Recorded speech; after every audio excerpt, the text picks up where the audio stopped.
Si eres psicólogo clínico, además de tratar depresión y ansiedad, los terapeutas conductuales suelen ofrecer entrenamiento en asertividad. Quienes requieren entrenamiento en asertividad suelen ser personas muy complacientes, compasivas o educadas por temperamento. Ahora, el problema con eso es que dejan que la gente los pisotee porque no se defienden lo suficiente. Esto hace que se vuelvan resentidos, luego amargados, después mañosos y finalmente formen grupos para atacar. Y entonces, como no son, harán cualquier cosa por los demás, pero se esfuerzan más allá de sus límites y ni siquiera los reconocen, porque piensan que si no hacen todo por ti, no son buenas personas. Es como, no, una buena persona hace un poco por ti. Como, si estoy actuando correctamente contigo, digamos en esta conversación, hay algo en esto para ti y hay algo en esto para mí, ¿verdad? Y queremos que eso sea recíproco. Así que el costo de inclinarme demasiado hacia tu lado es que me volveré amargado, resentido y mañoso. Y el resentimiento es un estado de ser increíblemente tóxico. Empieza con la admisión de que la vida es brutalmente difícil y a veces insoportablemente brutal. Y puedes ver a los progresistas jugando con esa idea. Se ha distorsionado en este sentido de victimización, pero sí refleja cierta comprensión de la trágica realidad subyacente de la vida. Es importante dejarlo claro desde el inicio. Eres miserable y tienes tus motivos, y pueden ser razones profundas.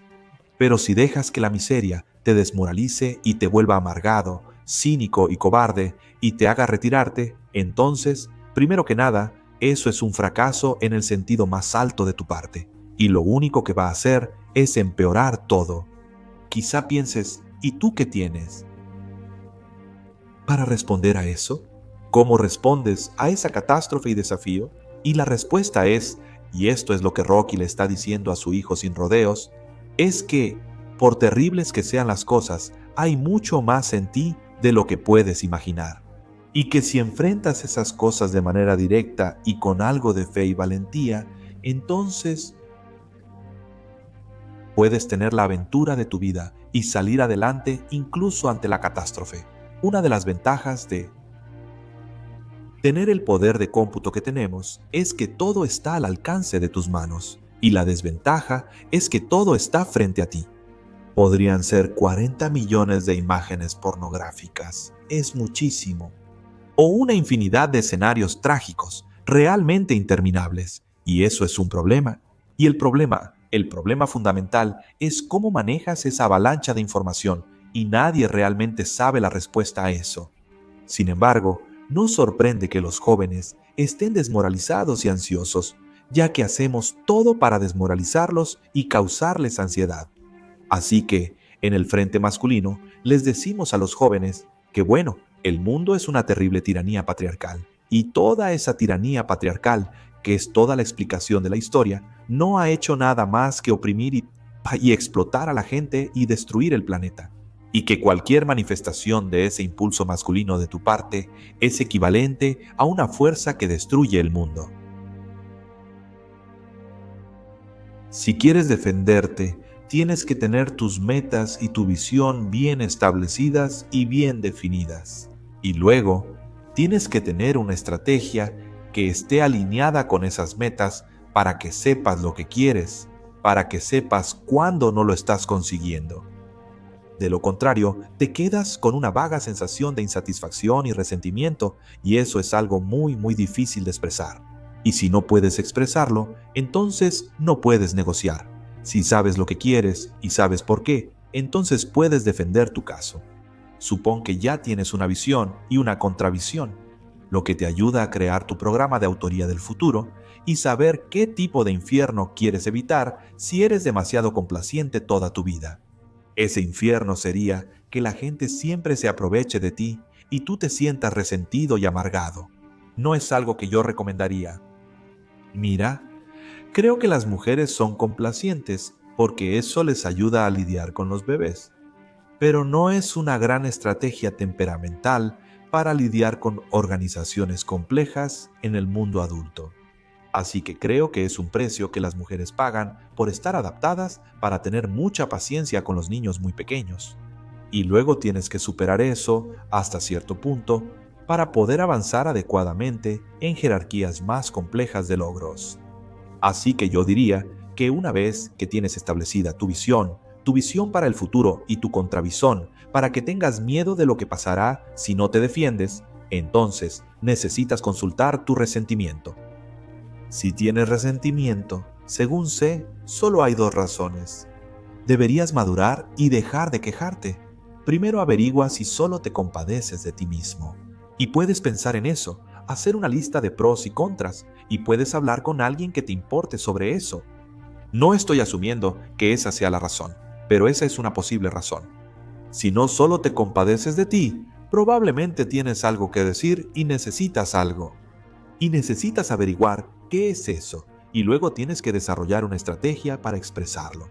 He visto a muchas personas en mi vida personal y en mi práctica privada no conseguir lo que quieren porque, bueno, A, no lo especifican y B, no lo piden. Y si estás negociando, digamos, un aumento o un ascenso y cosas así, tienes que presentarte tú mismo. Necesitas decirle a la persona para la que trabajas por qué deberías ser tratado con más consideración o respeto, o por qué deberían asignarte más recursos o darte más autoridad. Lo que ha cambiado para ti y debes defenderlo. Un argumento convincente para que tengan una razón para prestarte atención, y eso no va a suceder. No se darán cuenta porque la mayoría de los gerentes están tan ocupados que no notan cuando algo sale bien. Solo notan las cosas que están saliendo mal, así que necesitas hacer un plan. Tienes que tener una estrategia que vaya junto con ese plan. Tienes que tener argumentos articulados sobre por qué cierto tipo de trato es apropiado para ti y luego tienes que tener el valor de presentarlo. Y supongo que tienes que recordar eso. Te lo debes a ti mismo, tanto como se lo debes a los demás. Tienes que cuidarte a ti mismo como cuidas a los demás, y eso es un deber moral, y si lo practicas puedes lograrlo. Y mucho de eso también está relacionado con decir la verdad. ¿Sabes? No tienes un mejor amigo que la verdad, aunque pueda ser muy dura a corto plazo. Así que si no eres feliz en el trabajo porque se están aprovechando de ti, entonces tienes que planear una estrategia para salir de eso. Tienes que aprender a negociar y mucho de eso también significa que tienes que superar tu vacilación para entrar en conflicto. Y tienes que pensarlo de esta manera. La negociación y el conflicto son en cierto modo indistinguibles, y es fácil evitar el conflicto de la negociación momento a momento, pero pagas un precio terrible por eso a mediano y largo plazo. Es mejor enfrentar el conflicto directamente en el presente y hacer las paces para el mediano y largo plazo, y hay valentía en eso, así que eso es lo otro que diría. Prepárate y permítete actuar con valentía. Espero animar a las personas. Fuera de eso, quiero ver qué pasa. ¿Sabes? Quiero decir lo que creo que es verdad de la manera más clara y cuidadosa posible. Y quiero ver qué sucede como consecuencia. Y lo que la gente no entiende sobre eso, en cierto sentido, es felicidad. El propósito de la vida no es la felicidad. A veces lo es, a veces llegará, pero habrá periodos difíciles en tu vida y la felicidad no será suficiente. Pero lo que sí puedes tener en tu vida es una aventura. Puedes tener una aventura, y la verdad es que la mejor aventura, no hay duda de eso, y hay un par de razones para eso. No sabes qué pasará si dices lo que piensas. Ahora, no me refiero a hacerlo de manera imprudente, ni provocativa, o más de lo necesario. No sabes lo que va a pasar, así que eso es muy aventurero, pero también, si eres tú y tu voz, entonces es tu aventura, y si no lo es, como si estuvieras elaborando tu discurso, o manipulando de alguna manera, o repitiendo como loro, o siguiendo los dictados de la multitud, entonces no sé de quién es la aventura. La estás viviendo, pero no es tuya.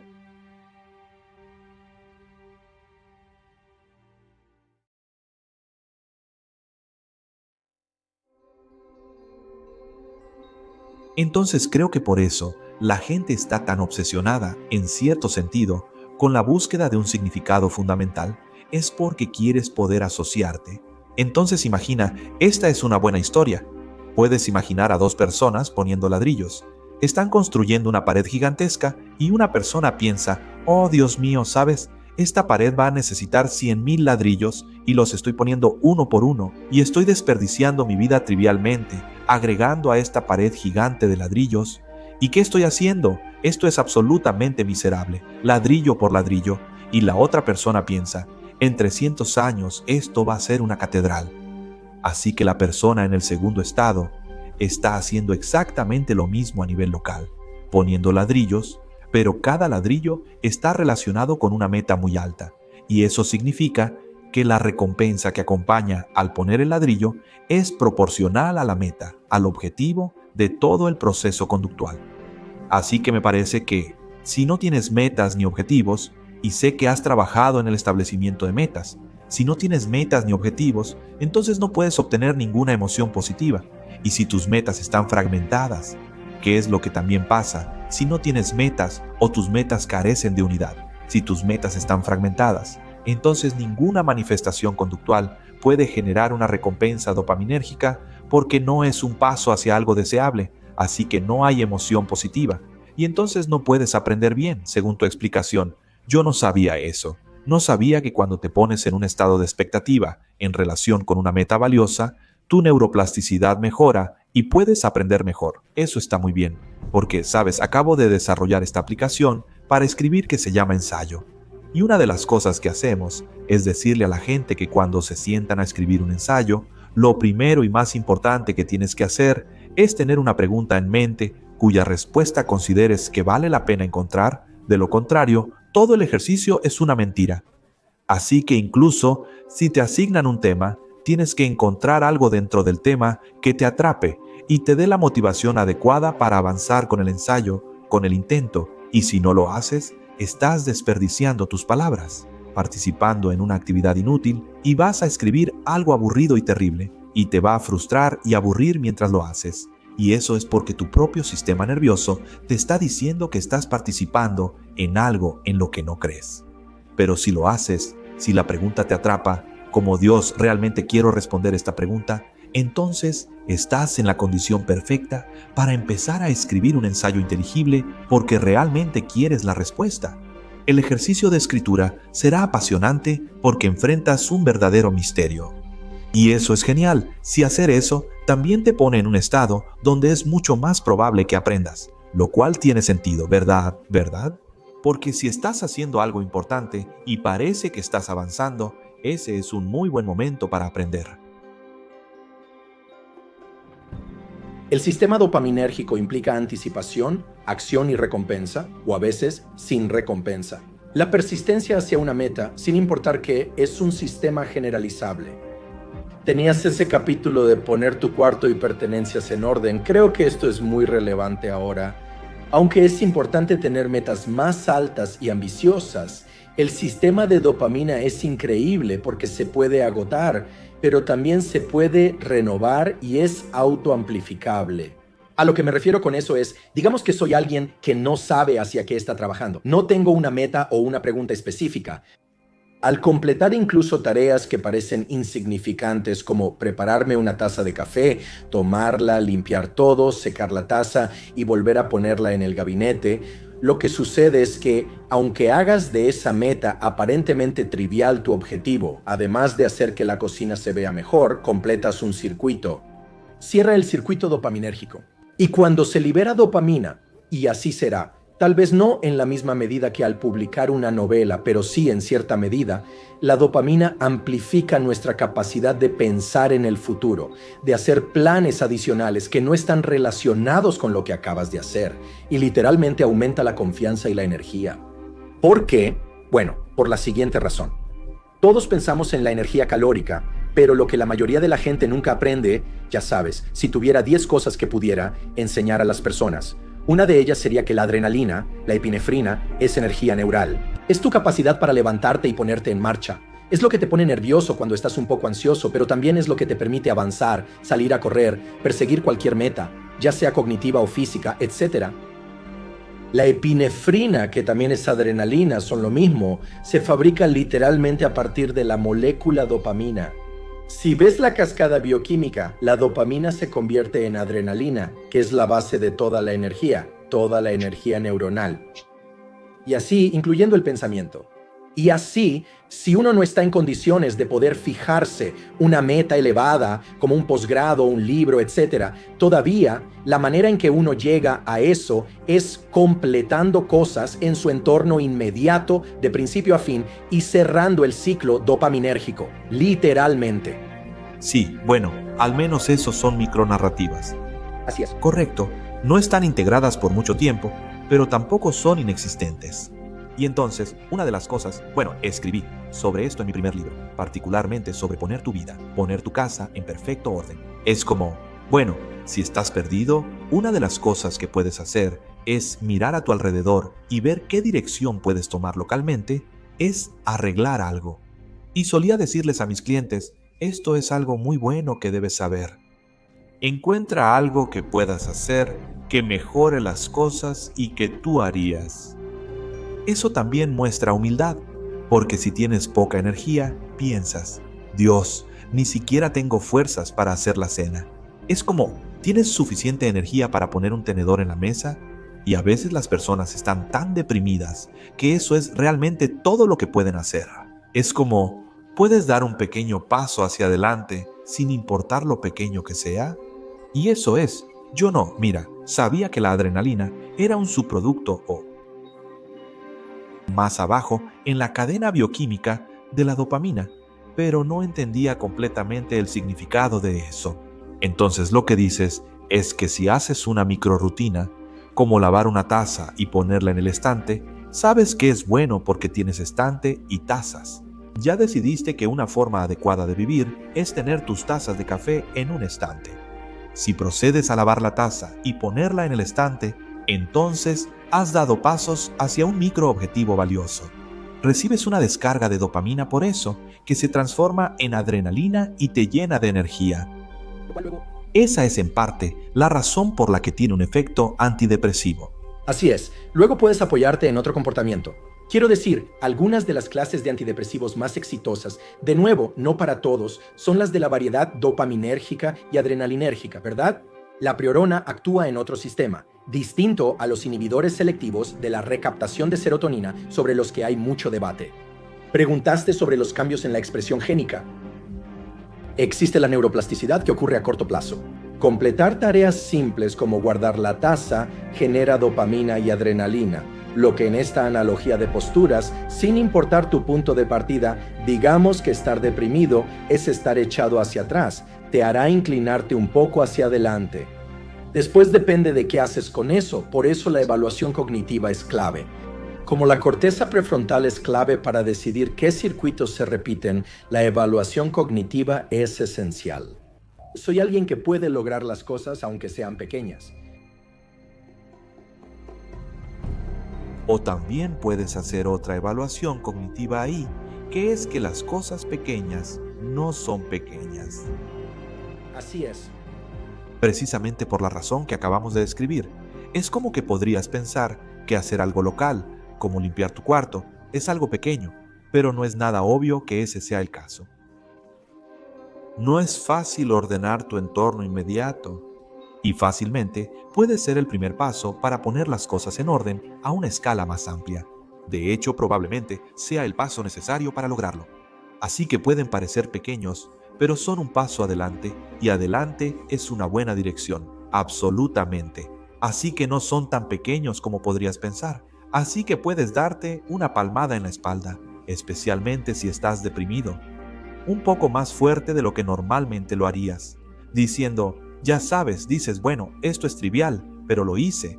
Es como, no, si estás avanzando, inclinándote hacia adelante en tu metáfora, eso no es pequeño. Solo sigue haciendo eso y vas a salir de este modo de parálisis o de retroceso. Y luego, solo Dios sabe lo que vas a poder hacer.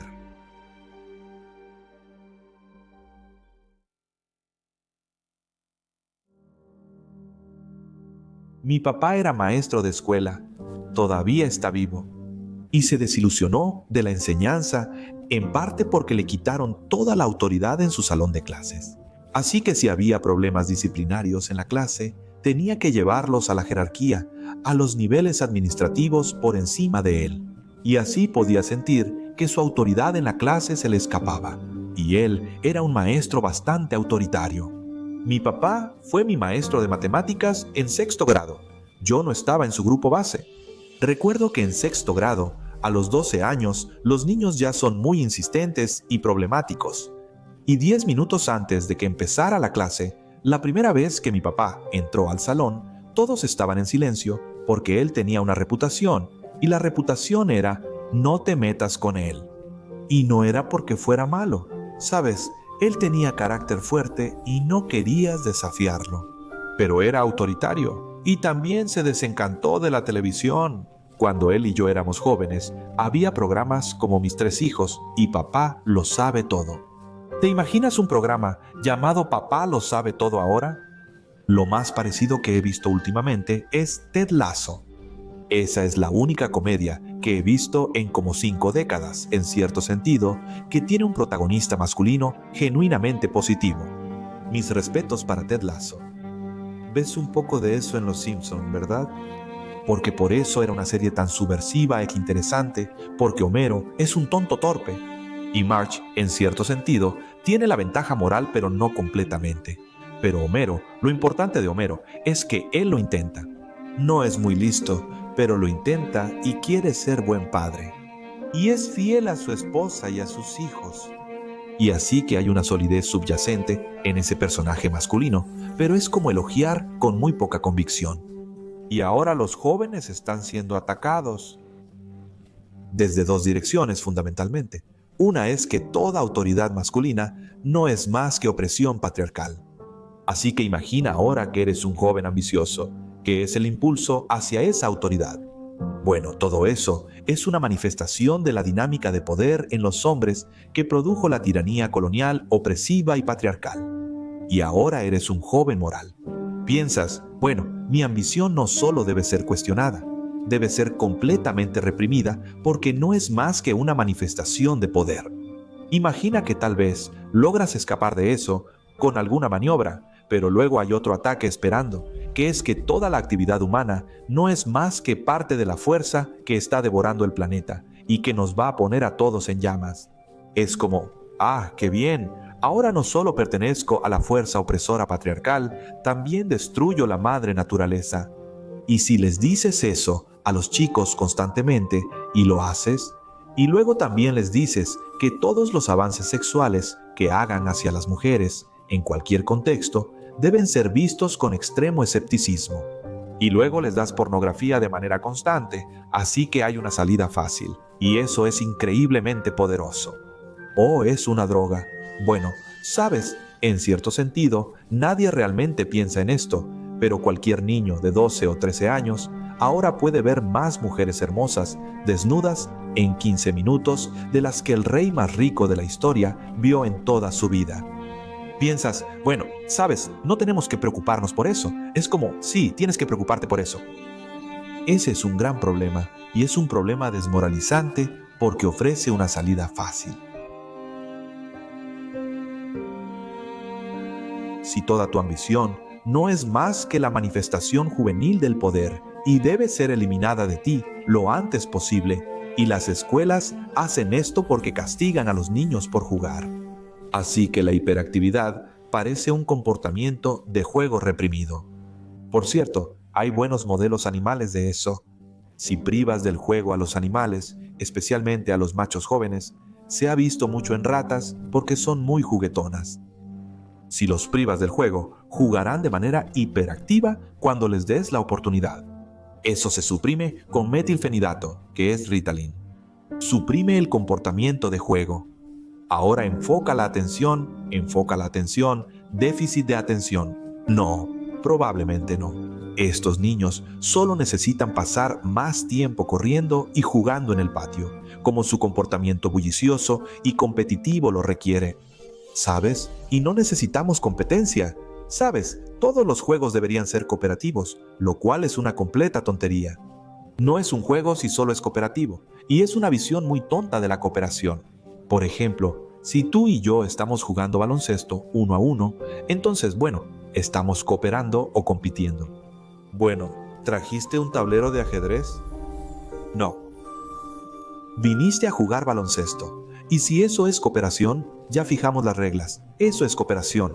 Obviamente, es fundamental. Estamos jugando el mismo juego. Eso es cooperación. Piénsalo bien. Y entonces, ¿estamos compitiendo? Bueno, sí, pero ¿qué significa eso? Significa, bueno, que de alguna manera nos estamos estorbando mientras intentamos alcanzar la meta. Lo hacemos de forma que mejora nuestra capacidad para lograr la meta. Si tú me pones un obstáculo al jugar 1 a 1 en baloncesto, lo estás haciendo difícil para mí alcanzar el objetivo. Y eso significa que me estás haciendo mejor para alcanzar el objetivo. Y si lo hacemos de manera óptima, entonces es divertido. Tal vez te preguntes por qué. La palabra pecado viene del griego hamartia. Existe una pista semántica similar en la tradición judía, con la misma estructura subyacente. Hamartia es un término de arquería. Significa fallar el blanco. Así que lo que intentamos hacer es dar en el blanco. Bueno, ¿cuál es el blanco? Bueno, esa es la pregunta. Es una pregunta difícil. Pero estamos tratando de dar en el blanco. ¿Y cómo lo sabes? Bueno, ¿qué hacen las personas cuando practican deportes? Prácticamente todos los deportes giran en torno a dar en el blanco. Podría ser cruzar la meta primero, así que el objetivo sería ser el más rápido de ese grupo. Eso sería, por ejemplo, la natación. O podría ser el fútbol, o cualquiera de sus variantes. Obviamente, ahí estás dando en el blanco. Eso es lo que es el baloncesto. Eso es lo que es el tiro. Eso es lo que es el tiro con arco. Todo es dar en el blanco. Ahora estamos cazando criaturas. Basamos nuestro trabajo en una plataforma de caza y somos cazadores visuales, siempre observando y tratando de acertar a los objetivos. Al competir, establecemos un objetivo en común. Establecemos una estructura de adversarios que mejora nuestra habilidad al practicar, acertar al objetivo. ¿Eso es competencia? Es como, bueno, no es competencia en el sentido de que el objetivo sea derrotarte, aunque voy a intentar ganar, porque si no, el juego no tiene sentido. El juego real es, ¿podemos mejorar juntos de forma sostenible para lograr el objetivo más eficazmente? Y los hombres, especialmente en el campo deportivo, claro. Las mujeres también lo hacen, pero en cierto sentido, es más una actividad masculina. Es una actividad masculina, no una actividad exclusiva de los hombres, no es solo para hombres. Es perfeccionar tu habilidad para dar en el blanco. Y cuando te desvías del objetivo, desviarte del objetivo, eso es pecado. Eso es lo que significa. Es muy útil saberlo. Es como, bueno, fallé el objetivo. Y luego te sientes culpable por eso. Bueno, deberías sentirte así. Se supone que debes dar en el blanco. ¿Cuál es el blanco? Bueno, el blanco es la línea entre el orden y el caos. El blanco es la participación lúdica en una buena conversación. El blanco es un juego realmente intenso. Un juego intenso es cuando lo tomas en serio, y quien te presiona te lleva al límite, y tú a esa persona.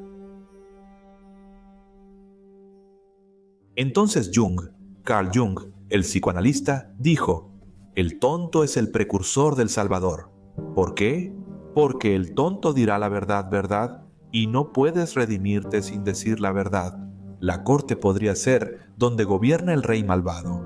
Esa es una posibilidad, la corte del rey. Tal vez el rey malvado gobierna. Necesitas un tonto, porque está por debajo del desprecio. El tonto puede decir lo que sea. Entonces, ¿el tonto es el tonto o el rey? Porque si el tonto es la única persona lo suficientemente libre para decir cualquier cosa, no es obvio que el rey tenga el control. Quizá el tonto tenga el poder, pero no la responsabilidad que implica.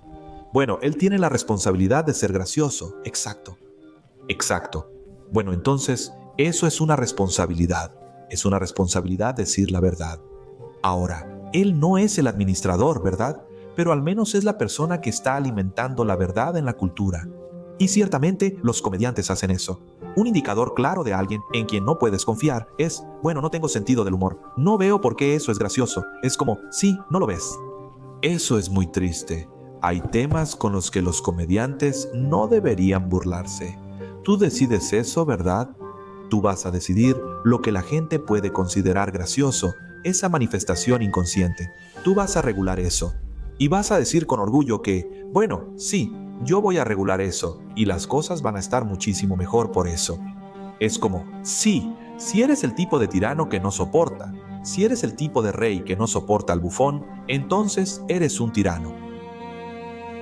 Me gustaría que me recordaran, supongo, como alguien que fue alentador, porque eso es lo que creo que principalmente hago, animar a las personas. Es como, sí, tienes muchos problemas y eres una serpiente enorme y todo eso, pero no fundamentalmente. Eres la cosa que puede manejar serpientes fundamentalmente. Así que si quisieras hacerlo. Y realmente, no solo creo eso, en cierto sentido. Sé que es verdad. Sé que es verdad y trato de decírselo a la gente. Es como, sí, eres un caso triste. Pero hay muchísimo más en ti de lo que crees. Muchísimo más.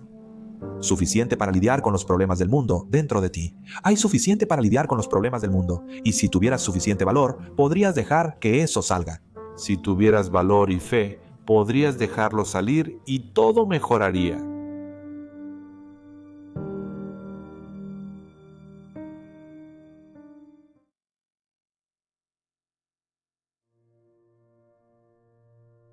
La gente me ha estado persiguiendo desde hace mucho tiempo porque he estado hablando con jóvenes descontentos. ¿Sabes qué cosa tan terrible es hacer eso?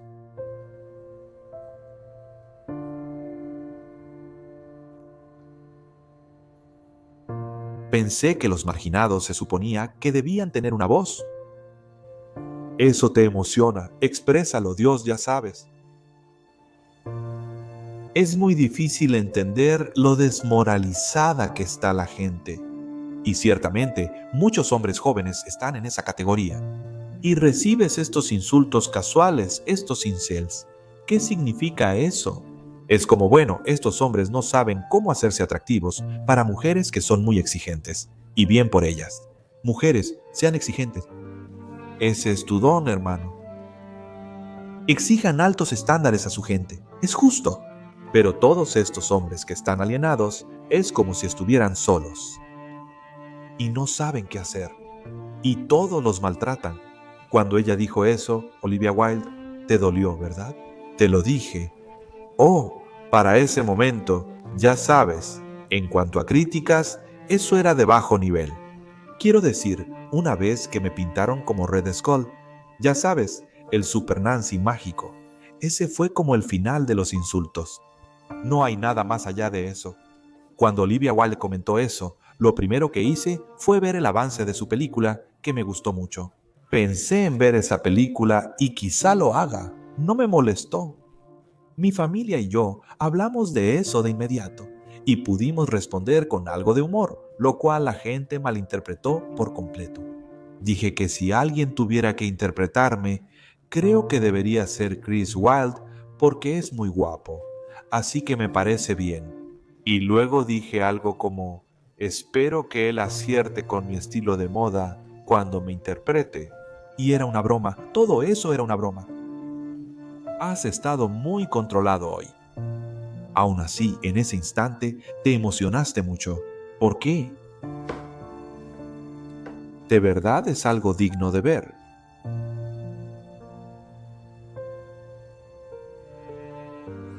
Constantemente, ¿cuántas personas están muriendo por falta de una palabra de aliento?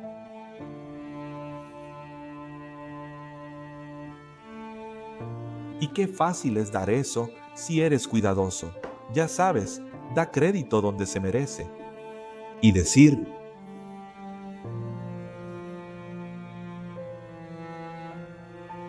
puedes ser una fuerza para el bien si así lo decides. ¿Crees que eres una fuerza neta otra vez? ¿Neta? Sí. ¿En todos los detalles? Probablemente no. ¿Sabes? Nadie es perfecto. Entonces, la gente comete errores mientras tropieza cuesta arriba. Te diré otra cosa extraña. Tampoco lo entiendo. Así que más del 90% de las personas que ven mis videos en YouTube son hombres. Eso es curioso, ya que el 80% de los estudiantes de psicología son mujeres, así que no es lo esperado. Uno pensaría que la mayoría serían mujeres. Podrías decir que es por mi postura política, y pensé que era posible. Revisé los datos demográficos porque tengo esa información. Antes de los videos políticos, el 85% de mis espectadores eran hombres. Ahora ha subido un poco. Ha aumentado un 6%. No es trivial, pero seguía habiendo muchos más hombres. Eso me pareció interesante y pensé, ¿qué demonios? ¿Por qué es eso exactamente? Y ahora he estado observando a las multitudes cuando les hablo. Y las multitudes que asistieron a verme durante el debate sobre libertad de expresión en la Universidad de Toronto. Lo noté y lo mencioné antes del debate porque hablaba sobre las diferencias entre hombres y mujeres. Y miré alrededor del salón y pensé, oye, el 80% de las personas en este salón son hombres. Así que hice que todas las mujeres se pusieran de pie, luego que todos los hombres se pusieran de pie. Dije, miren, aquí hay un experimento natural. Por alguna razón, el 80% de las personas que vinieron a esto son hombres. Ahora, todos pensaron que estaba un poco loco por hacer eso, y fue un riesgo, ya sabes. Pero pensé, no, aquí está pasando algo. Y lo interesante ahora es que en cada aparición pública que he hecho relacionada con los temas que estamos discutiendo, la mayoría son hombres. Es como un 85 o 90%. Pensé, wow, eso es raro. ¿Qué pasa aquí exactamente? Y lo otro que he notado es que he estado hablando mucho con las multitudes a las que me he dirigido, no sobre derechos, sino sobre responsabilidad, ¿verdad? ¿Por qué no puedes hablar? ¿Qué haces? No puedes tener la conversación sobre derechos sin la conversación sobre responsabilidad, porque tus derechos son mi responsabilidad. Técnicamente, esos son. No puedes tener solo la mitad de esa discusión, pero solo estamos teniendo esa mitad. La pregunta es, ¿qué dejas fuera si solo tienes esa mitad de la discusión? Y la respuesta es, bueno, estás dejando fuera la responsabilidad. Y luego la pregunta es, bueno, ¿qué estás dejando fuera si dejas fuera la responsabilidad? La respuesta podría ser que quizás omites el sentido de la vida. Eso es lo que me parece. Es como, aquí estás, sufriendo. ¿Qué lo hace que valga la pena? ¿Derechos? Sabes, estás totalmente fuera. No tienes idea de lo que haces. Es casi imposible describir lo mala que es esa idea. Responsabilidad. Eso le da sentido a la vida, como levantar una carga. Entonces puedes tolerarte, ¿verdad? Eres inútil, te lastiman y matan fácilmente. ¿Por qué respetarte a ti mismo? Esa es la historia de la caída. Toma algo y llévalo contigo. Hazlo lo suficientemente pesado para que puedas pensar, sí, bueno, por inútil que sea, al menos pude mover eso de allá para acá. Lo genial es que al hablar de esto con multitudes, los ojos de los hombres se iluminan.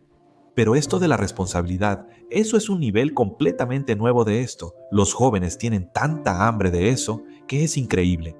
El otro día estaba viendo Los Simpson. Vi el primer episodio de Los Simpson y lo analicé. Y es realmente interesante. En el primer episodio de Los Simpson es Navidad y Homero, y Marge compran regalos, pero Homero no recibe su bono navideño, y eso lo deja completamente devastado. Ese es un tema recurrente en Los Simpson. Homero pierde su trabajo o no gana suficiente dinero.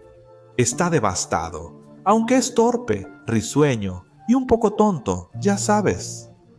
El alma del programa es que sigue enfocado en su familia. Eso es lo que lo hace honorable, que aunque sea un tonto, ha decidido asumir la responsabilidad de su familia e intentar soportarla.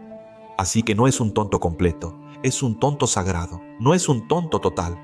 Es interesante ver la historia porque sufre mucho al no poder cumplir su responsabilidad. Eso es para los hombres. Las mujeres tienen otras responsabilidades. No son iguales, ¿verdad? Porque es complicado, ya que las mujeres deben asumir principalmente la responsabilidad de tener y cuidar a los hijos. Tienen una estructura distinta a los hombres. Por necesidad biológica, aunque no sea solo una cuestión psicológica, y también es en parte una cuestión psicológica. Las mujeres saben lo que tienen que hacer. Los hombres tienen que averiguar lo que tienen que hacer. Si no tienen algo que valga la pena vivir, se quedan como Peter Pan. ¿Y por qué demonios no? porque la alternativa a la responsabilidad valorada es placer impulsivo y de baja categoría.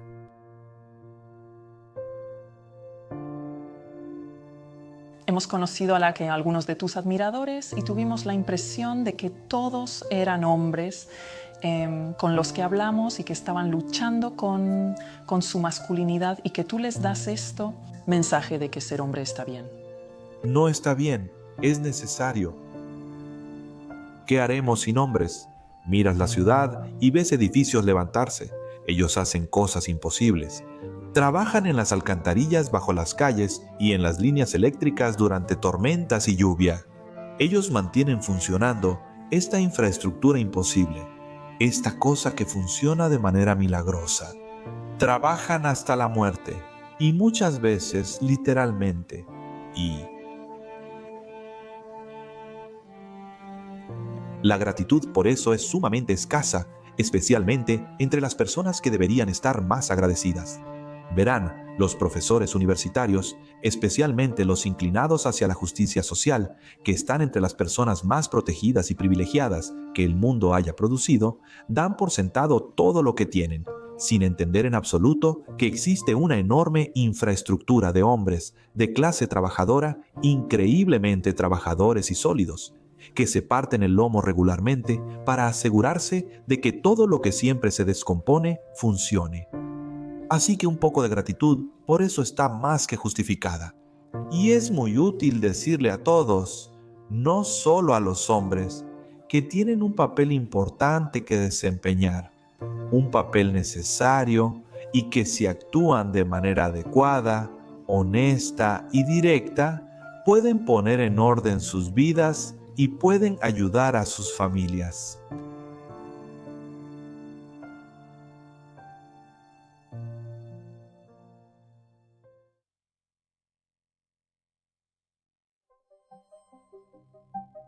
No se trata solo de poder. Y de hecho, si intentas gobernar tus relaciones basándote en el poder, tus verdaderas relaciones, vas a fracasar. Así que imagina que tu esposa, digamos, vas a interactuar con ella solo usando el poder. Bueno, inténtalo y ve qué pasa. Sabes, ella va a estar miserable y va a estar resentida, seguro. Tal vez ella tenga más poder que tú cuando llegue la hora decisiva. ¿Quién sabe? Las mujeres no son tan fáciles de oprimir, así que tienen su propio repertorio de trucos, eso es seguro. Así que, como mínimo, te estarás preparando para una relación sin amor basada en la sospecha mutua. Y luego, imagina que intentas usar el poder con tus hijos. Bueno, de vez en cuando podrías tener que usar disciplina, podrías tener que establecer las reglas del juego, lo cual no es lo mismo que restringirlos con opresión. Si tu relación principal con tus hijos es de dominio, eres un tirano. Y luego, si intentas usar eso con tus amigos, bueno, primero que nada, no tendrás amigos. Lo mejor que podrás conseguir serán secuaces, y solo estarán contigo porque creen que pueden obtener algo de tu poder. Son el peor tipo de amigos porque ni siquiera tienen la seguridad para ser abusivos por sí mismos. Se esconden tras otro abusivo y actúan igual. Es un resultado lamentable. Y luego, si usas el poder en tus relaciones de negocios, es como que nadie va a estar alineado contigo. Y la primera vez que cometas un error y muestres cualquier signo de debilidad, tus supuestos socios de negocios a los que acabas de dominar porque tienes el poder, simplemente te van a apuñalar por la espalda y se van a ir. Así que es una teoría absurda. Ni siquiera funciona para los chimpancés. Así que el mejor trabajo que se ha hecho con chimpancés hasta ahora lo ha hecho Frans de Waal. De Waal ha estado estudiando a los chimpancés durante 3 décadas y ha escrito una serie de libros sobre la aparición de la proto-moralidad en los chimpancés. Los chimpancés deben vivir en grupos sociales durante décadas y tienen lo que podríamos llamar amistades, ya que es el análogo más que cercano.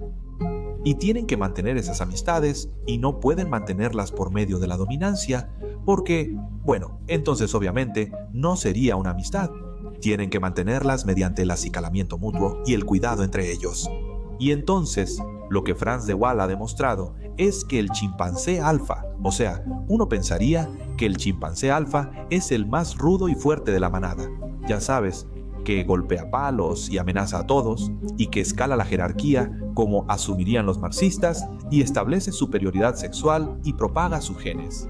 Y la verdad es que eso es mejor que ser débil, inútil y morir, pero no es ni de cerca tan bueno como ser genuinamente recíproco.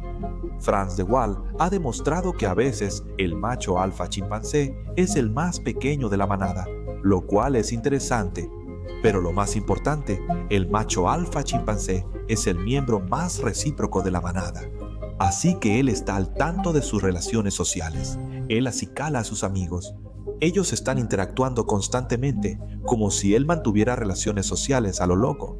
Y hay dos ventajas en eso, aparte del hecho de que él alcanza cierto grado de reverencia, digamos, una autoridad y algo de acceso sexual preferencial. Así que es una buena estrategia. La tropa suele ser más estable emocionalmente, en parte porque no está gobernada por un tirano, digamos, que siempre está causando disturbios. Pero el alfa, que es recíproco, también puede tener un reinado largo. Porque si eres uno de esos chimpancés que usan la manipulación y el poder para escalar en la jerarquía, en cuanto muestres una señal de debilidad, dos de los machos que oprimiste se unirán, algo en lo que los chimpancés son muy buenos, y te destrozarán. Así que de Waal ha escrito relatos muy aterradores, relatos muy gráficos de estas revoluciones contra la tiranía en los grupos de chimpancés. Así que las personas que afirman que el poder es la única motivación no tienen ningún fundamento, simplemente no es cierto.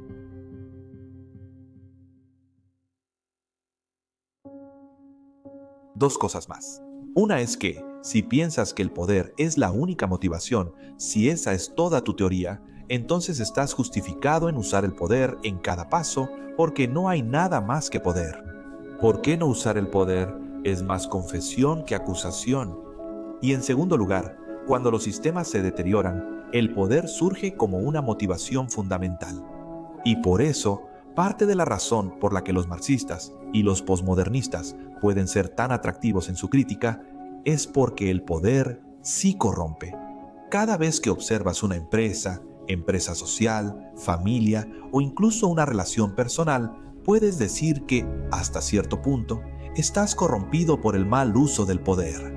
Y a veces eso puede salirse completamente de control, ¿verdad? Y ser el fenómeno dominante que ocurre en los estados totalitarios. Y dices, bueno, todo se trata de poder. Bueno, sí lo es cuando las cosas se corrompen por completo. Eso es distinto a decir que todo se basa en el poder.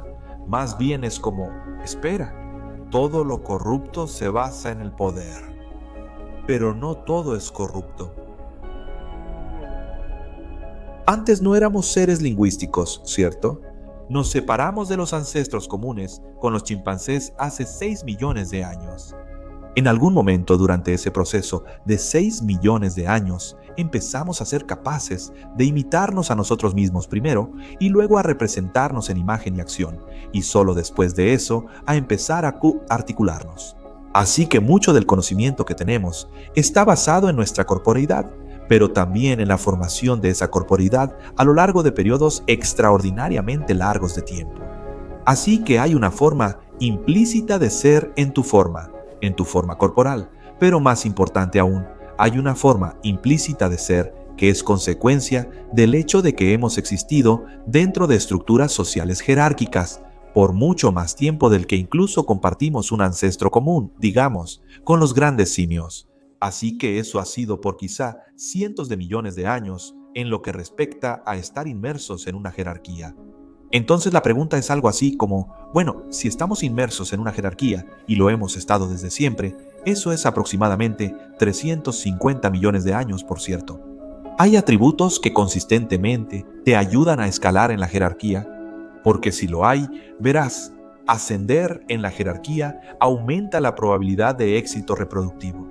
Así que en realidad no hay nada más importante que determinar a lo largo de 350 millones de años dentro de una jerarquía que cómo es que logras subir de manera confiable en la jerarquía. Puedes verlo, en cierto modo, como el origen de los ideales. Bueno, aquí hay una forma concreta de pensar en eso.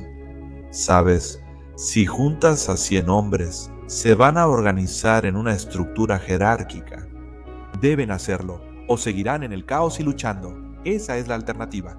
Entonces, pero la manera en que las personas que van a llegar a la cima pueden llegar ahí por su pura destreza física y poder, pero también pueden llegar porque son muy competentes en ciertas cosas. Y es como si todos los hombres se reunieran y votaran, y tal vez eso realmente suceda para determinar quién encarna mejor el espíritu del grupo y a quién se le debe otorgar el liderazgo. Y en un contexto evolutivo, por cierto, eso también ayudaría a asegurar que esa persona propague sus genes a la siguiente generación. No es un efecto menor, sobre todo en hombres. Es un gran efecto, ya que la mitad de los hombres no tiene éxito reproductivo. Así que hay una despiadada selección, digamos, entre los hombres. Esto también ocurre en chimpancés, quienes tienen jerarquías de dominancia. Algunos llegan a la cima. Y podrías pensar, bueno, ese es el chimpancé cavernícola que es mejor para derrotar a todos los rivales. Pero resulta que ese no es exactamente el caso. Y Frans de Waal ha hecho un muy buen trabajo detallando esto con su trabajo sobre chimpancés en particular. Y él ha descubierto que el tipo de chimpancé tirano hambriento de poder puede gobernar por un tiempo, pero tiende a tener un reino muy inestable. Y la razón de eso es que no es muy bueno en el acicalamiento mutuo. No es bueno para conectar socialmente con otros machos, no es popular entre las hembras y no atiende a los jóvenes. Básicamente, incluso si es el más fuerte del grupo, dos chimpancés subordinados se unen, se hacen amigos, se acicalan y se apoyan. Un día, él tiene un mal día por comer muchos plátanos fermentados la noche anterior y lo despedazan. De todos modos, lo que Frans de Waal descubrió fue que, en realidad, los chimpancés son más, podrías decir, humanos.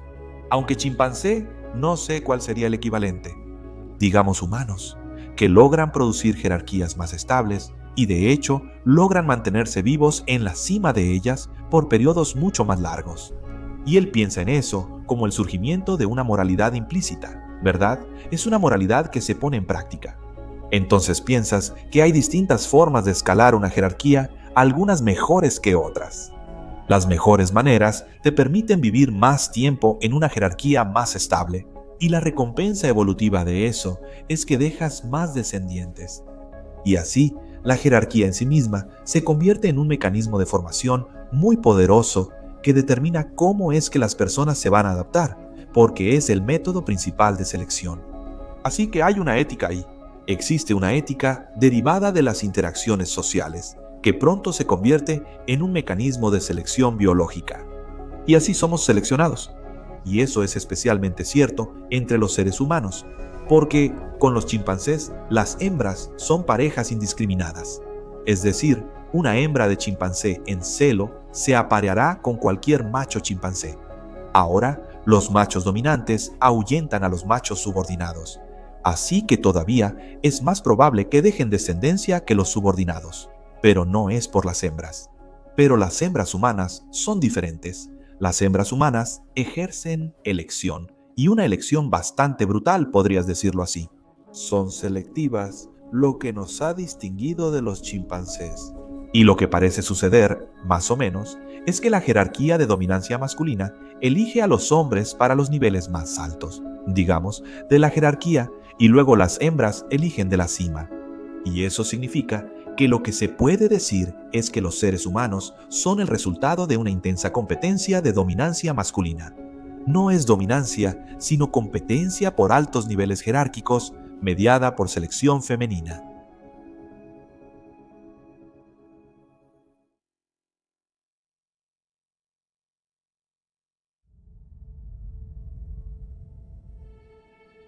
Una de las cosas que es muy interesante sobre el Éxodo es que cuando Dios le dice al tirano faraónico que libere a los israelitas, siempre usa la misma frase y solo escuchas la mitad de la frase. Hace que Moisés diga, deja ir a mi pueblo.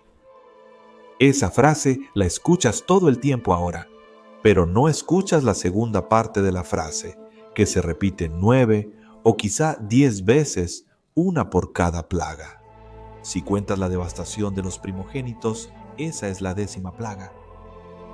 Dios hace que Moisés diga: deja ir a mi pueblo, para que me sirvan en el desierto. Y eso es realmente interesante, porque no es así. Y Dennis Prager señaló que la palabra libertad no se usa ni una sola vez en la narrativa del Éxodo. Y es porque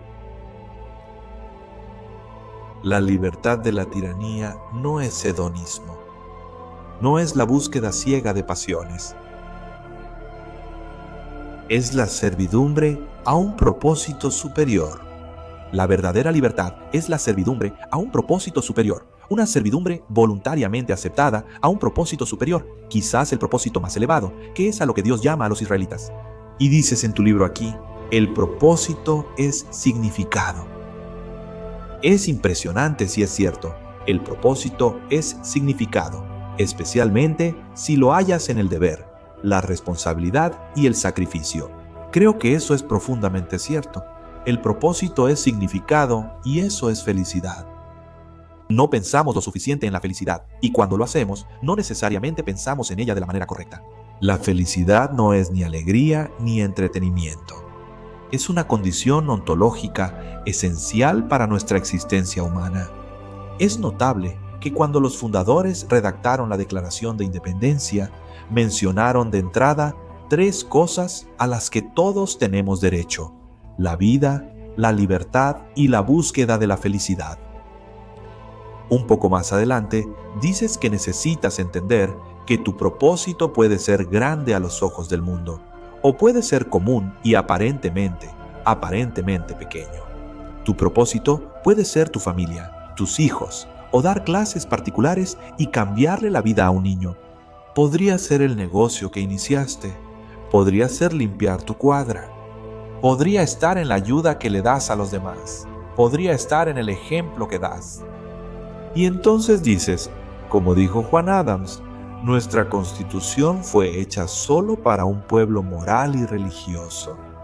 Es totalmente inadecuada para gobernar a cualquier otro. Y por eso me encanta cómo todo eso está conectado. Sabes que la felicidad está en buscar significado y propósito, ligados al deber y la responsabilidad hacia los demás. Creo que eso es fundamentalmente cierto, y sí creo que esa es la salida del sufrimiento más profundo. ¿Quieres ser alguien que pueda tomar una broma? ¿Quieres ser productivo? Sí, es la mejor definición de caridad cristiana que he leído, quizá incluso de la caridad en general. Generosidad más productividad. Y a la gente le gusta enfatizar la primera, especialmente cuando no son la segunda. Es como, yo soy generoso. Es como, sí, pero no tienes nada, así que eso, ya sabes. Ahora, no estoy hablando de las personas que realmente no tienen nada y aún así están dispuestas a compartir. Estoy hablando de las personas que menosprecian a los productivos mientras presumen su propia generosidad y olvidan que serías aún mejor siendo generoso si también fueras productivo. Así que escucho mucho de los socialistas que Jesús era socialista. Este es un estribillo común de la izquierda progresista y la realidad es: deberías querer dar caridad. Jesús no dijo que debas quitarle a otros ni obligarlos a darla. No era su intención. Él dijo, necesitas ser generoso con tus pertenencias, con tu tiempo, con tu trabajo. Eso es lo que él estaba diciendo. Era una generosidad del corazón, no una exigencia hacia los demás. Así es. Bueno, eso es absolutamente 100% correcto. Es una exhortación hacia la forma más alta de autosacrificio. Punto. Se acabó. Obviamente, eso es lo que significa la crucifixión, la aceptación de esa muerte catastrófica, toda la tragedia de la vida, y luego incluso una aceptación aún más radical de la necesidad de confrontar el infierno. Eso es autosacrificio. Eso no es pedir acciones morales de parte de otros en tu nombre. Definitivamente, 100% no. Y ese autosacrificio se exige incluso si eres inocente. Así que es incluso más que eso. Quieres tener la capacidad de retrasar la gratificación. Eso se relaciona con lo que mencionamos antes, sobre tratarte como una comunidad a lo largo del tiempo. Porque retrasar la gratificación significa sacrificar el hedonismo del presente por la seguridad y la repetibilidad del futuro. Eso caracteriza la madurez y es también la capacidad de sacrificio. Por eso el motivo del sacrificio se enfatiza tanto en el Antiguo Testamento. Tienes que hacer sacrificios. ¿A qué? Bueno, a lo que sea que valores. Bueno, ¿cuál es el valor más alto? Bueno, por definición, ¿ese es Dios? Entonces, ¿sacrificas a Dios? Bueno, si haces un sacrificio, sacrificas a un Dios. Tal vez no sacrificas, entonces eres inmaduro. O puede que sacrifiques a un Dios menor. Entonces quizá deberías poner en orden tu vida. Todo eso está ligado de manera integral con la noción de la capacidad de retrasar la gratificación. Por eso Dios les dice a Adán y Eva que deberán trabajar tras ser expulsados del jardín del Edén. Ahora debes trabajar porque eres consciente del futuro, lo cual implica sacrificio, ya que el trabajo es un acto de sacrificio. La pregunta es, ¿al servicio de qué? Y hay otro capítulo en el libro que se llama Haz algo difícil. Es muy directo y claro ahí, pero a lo que queremos llegar es a eso. Hay un problema en nuestra sociedad donde hacemos todo lo posible por aliviar cualquier tipo de sufrimiento, como si sintiéramos que existe una utopía disponible para nosotros, donde el sufrimiento puede eliminarse por completo de nuestras vidas. Esa es una promesa y un Dios falsos. Es imposible, y peor aún, impide ese sacrificio del que estás hablando. Impide esa lucha cuesta arriba porque la gente les dicen que sientan que hay una especie de injusticia si tienes que esforzarte más que los demás por algo. Y están cegados respecto al por qué. Y mira, tal vez sí tengas que esforzarte más que otra persona para llegar al mismo punto. No digo que eso sea imposible, pero... Todo lo hacemos. ¿Sabes? Eso es cierto para todos nosotros, ¿verdad? Porque con nuestra herencia genética, digamos, algunas cosas nos resultan relativamente fáciles y otras son prácticamente imposibles y hay que esforzarse muchísimo para lograrlas. Tampoco digo que algunas personas no estén, ¿cómo decirlo?, condenadas fundamentalmente en varias dimensiones a la vez.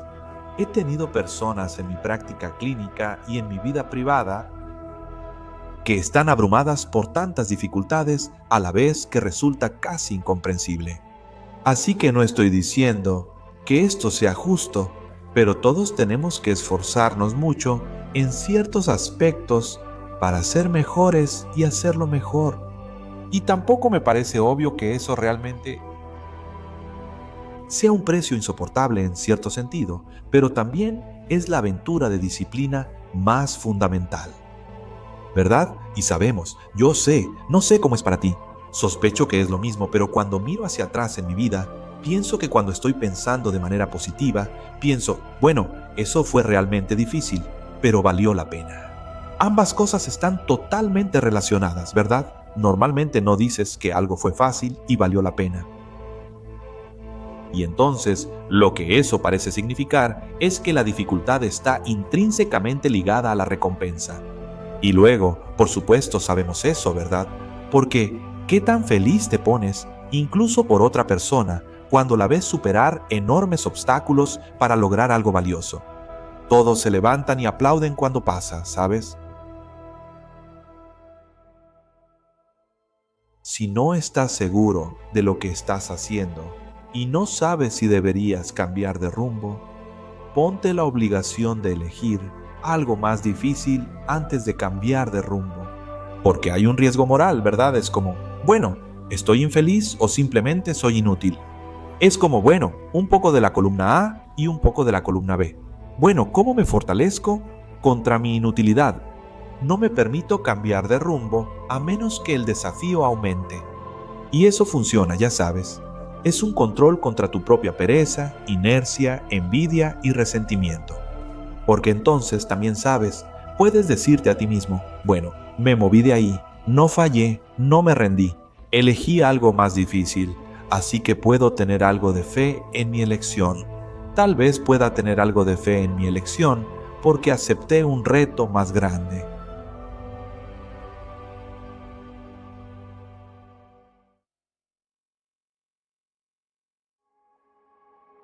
Alfredo Norte Whitehead dijo que la razón por la que pensamos es para que podamos dejar que nuestros pensamientos mueran en lugar de nosotros. Imagina que tienes una idea tonta, algo muy probable, ¿no? Solo imagina que podrías tener 50 de esas al día, así que luego piensas, bueno, vamos a actuar esa idea tonta, que es lo que haces si eres impulsivo. Y entonces actúas la idea tonta, y el mundo te da una paliza y tal vez mueras. Bueno, ¿cuál es la alternativa? ¿Por qué no pones tu idea tonta sobre la mesa frente a un grupo de personas y dices, bueno, tengo esta idea y estoy pensando en llevarla a cabo? ¿Es tonta?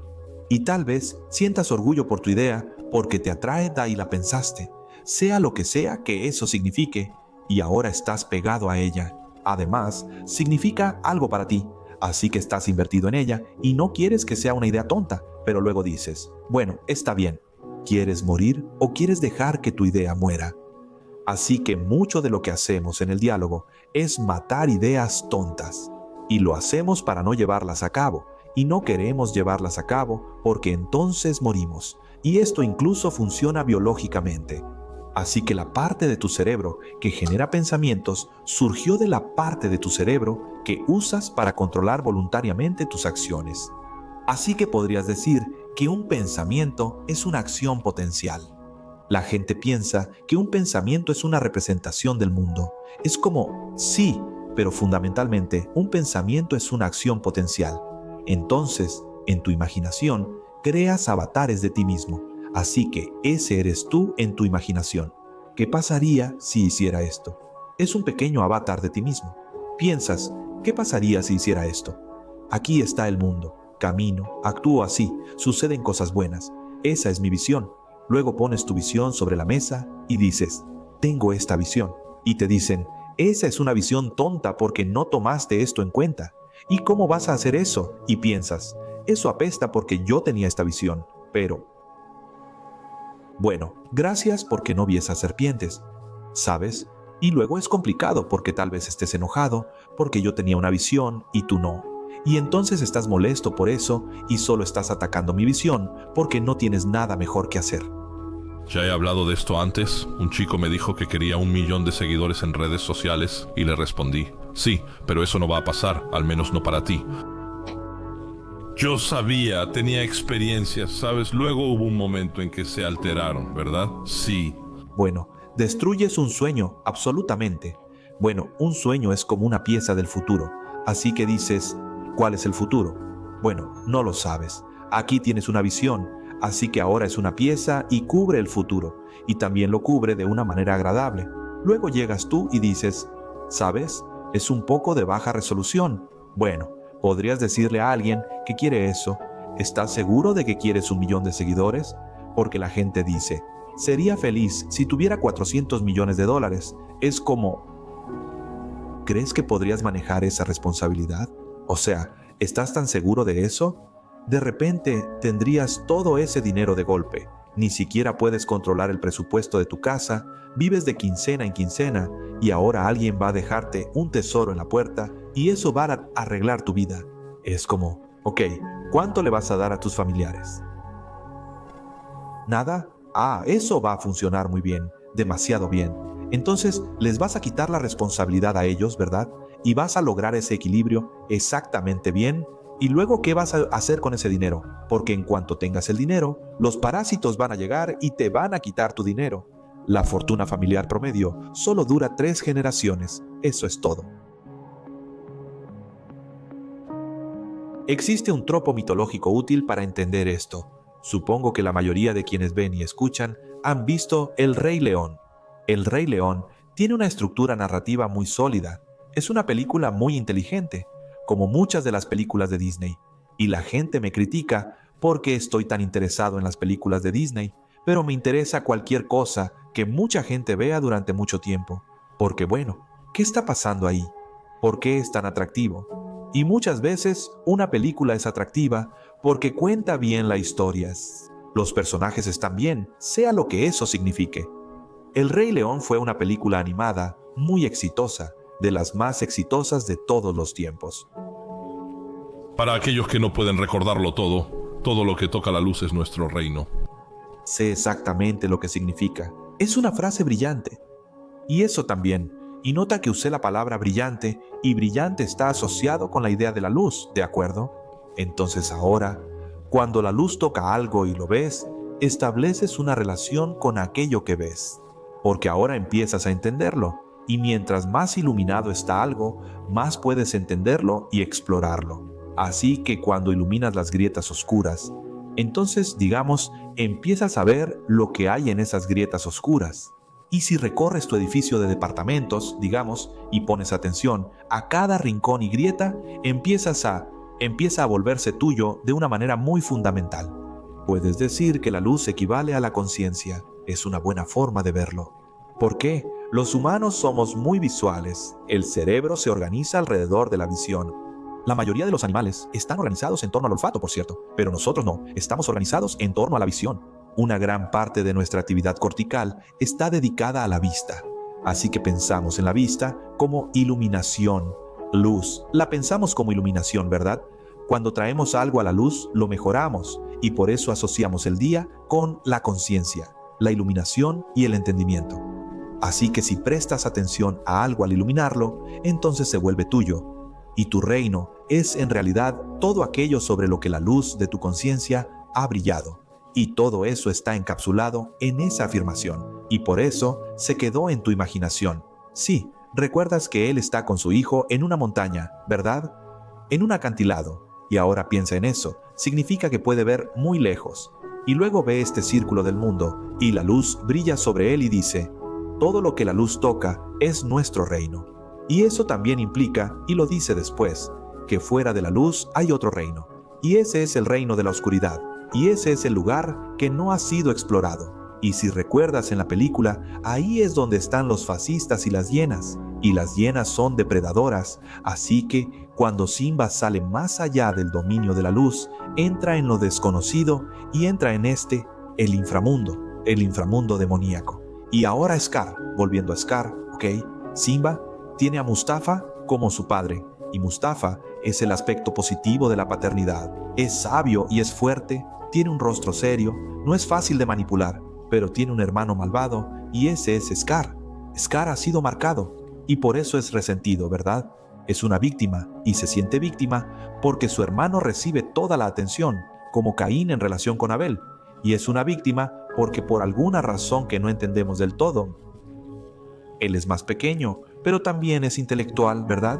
Así que tiene el orgullo y el intelecto luciferino, y Jeremy Irons, quien interpretó a ese personaje, lo hizo extremadamente bien con esa voz suntuosa que era como de un sujeto serpentino. Sí, bueno, y también despreciativo, presuntuoso y narcisista. Hizo un trabajo excelente con eso. Ahora podrías preguntar, ¿por qué el rey tiene un tío malvado o un hermano malvado? Bueno, la respuesta es, esta es la respuesta mitológica. El rey siempre tiene un hermano malvado, siempre. Y la razón de eso es que si el rey es el emblema del Estado, o incluso del estado estable del ser, porque puedes pensarlo psicológica o sociológicamente, siempre tiene un contraparte, y el contraparte es la tendencia de ese estado a ser superado por la ceguera voluntaria, o sea, el no iluminar las cosas, el apartar la mirada cuando sabes que no deberías, y también por esa voluntad corrupta de poder resentido, y eso es crónico. Ahora, los marxistas dirían, y en cierto sentido real, que no hay nada más que Scar, no hay nada más que el tío malvado. Es como, esa es una visión del mundo infernal, te lo puedo decir. En cierto sentido, es similar en el frente cristiano a hacer la afirmación de que el verdadero gobernante de la realidad es el espíritu satánico. Es la misma idea, y eso es una afirmación infernal, literalmente hablando. Pero es cierto que casi toda institución y casi toda persona tiene un toque del tío malvado como parte de su estructura. El orgullo se opone a la humildad, que es esencial para aprender. Y sabes, podrías decir que esa es en parte la razón por la que la humildad es algo que practicaban, digamos, las personas genuinamente religiosas, como una virtud, porque la idea sería abrirte como un niño. Ya sabes lo abierto que es un niño para aprender. Bueno, el niño no asume que ya lo sabe todo, simplemente está observando todo el tiempo, lo cual es una de las cosas más notables de los niños. Simplemente están observando todo el tiempo, a todo. No saben, y con nosotros, como un infante, simplemente están así todo el tiempo. preguntándose qué está pasando en el mundo y tratando de aprender. Y así, el orgullo detiene el aprendizaje.